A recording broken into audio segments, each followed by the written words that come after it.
بسم الله الرحمن الرحيم waxaan halkan ku duubaynaa casharo ka mid ah kuwa soo socda oo baraarujin caafimaad oo aan ugu talagalnay guud ahaan haweenka Soomaaliyeed inay ka faa'iideystaan annagoo soo qaadan doono cudurro kala duwan oo haweenka ku dhaca xilliyo kala duwan gabadha markay uurka leedahay inta aysan guursan markay uurka leedahay iyo xilliga dhalmada ay ku jirto dhibaatooyinka ay kala kulmi karto ama la soo gudboonaadan karo xilliga umusha ay ku jirto iyo xilliga ay gaarto in caadadii ay ka joogsato waxyaabaha dhibaatooyin ay maaragtay u imaan kara ama ku dhici kara dhibaatooyinka gabadha ugu horeysa intaysan guursan marka ay yar yihiin waxaa ka mid ah gabdhaha cudurro kala duwan ayaa ku dhaca cudurradaas qaybo ka mid ah waxay ka yimaadeen gudniinka gabadha loo geystay oo maaragtay dhaawac loo geystay iyo gaar ahaan qalabka loo isticmaalay gudniinkaas oo cudurro badan keeni kara waa ognahay qalabkaas waxaa loo isticmaalaa dad badan waxaa dhici karta inaana si fiican loo hagaajin ama wax la yidhahdo sterilization aan lagu samayn waxaa lagu kala qaadi karaa cudurka AIDS HIV ama waxaa lagu qaadi karaa cudurka loo yaqaano hepatitis B ama cagaarshow gabdhaha iyo wiilasha waa isku mid xilliga la gudaayo qalab waxaa lagu gudaa aan nadiif ahayn taasoo keeni karta cudurrada hadda aan soo sheegnay inay maaragtay ka qaadaan infectionka faraha badan gabadha markay guursato la soo gudboonaan karo ama ku dhici kara waxaa ka mid ah ugu badan infection ama caabuq gabadha ku dhaca xubnaheeda kala duwan ama xilliga ay uurka leedahay ay foolanayso ama ay dhalayso dhiigbax aada u fara badan inuu ku dhaco sababahaasna waxaa keenayo gudniinkii loo geystay oo aada u xanuun badnaa ama dhibaatooyin dhaawac u geystay weliba caadada marka xilliga ay ku jirtana dhiiggaas inta badan aan soo bixin marka ay keenayso in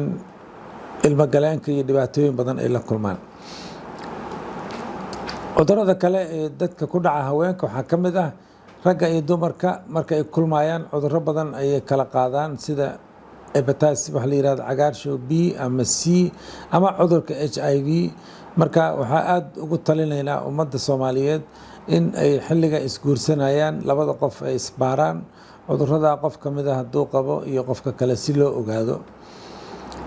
qaybaha kale hooyada markay uurka leedahay waxyaabaha ugu muhiimsan ama inta badan ku dhaca marka hore waxay la kulantaa lalabo fara badan nafaqa darri mararka qaarkood hunqaaco badan ama mararka qaarkoodna waxay la kulantaa dhiigari ama wax la yidhahdo anemia oo ku dhaca qalabka lagu guday awgeed ama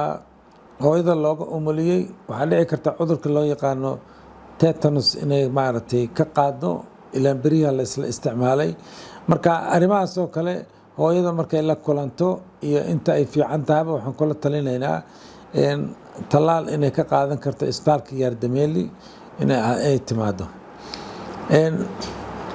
waxyaabaha kale oo jiro waxaa ka mid ah hooyada markay ama gabadha uurka leedahay waxaa la soo gudboonaado cudurro kala duwan cudurradaas waxaa ka mid ah wax la yidhaahdo eclampsia oo aada ugu badan waddankeena Soomaaliya adduunyadana waxaa la isku raacay kadib markii la baaray hooyada markay uurka leedahay iyo marka ay umusho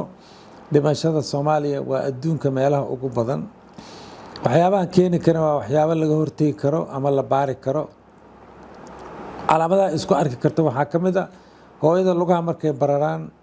kadibna wuxuu isku bedelaa miisaanka hooyada oo aada u bata waxaa imaan kara dhiigkar aada u fara badan oo maaragtay ku dhaca eclampsia la yiraahdaa waxaa markaa dhici karta hooyadan ay u dhimato ayadoo inta badan aan la kulmayn ama aan soo booqanayn takhaatiirta cudurrada haweenka ama cudurrada guud qaabilsan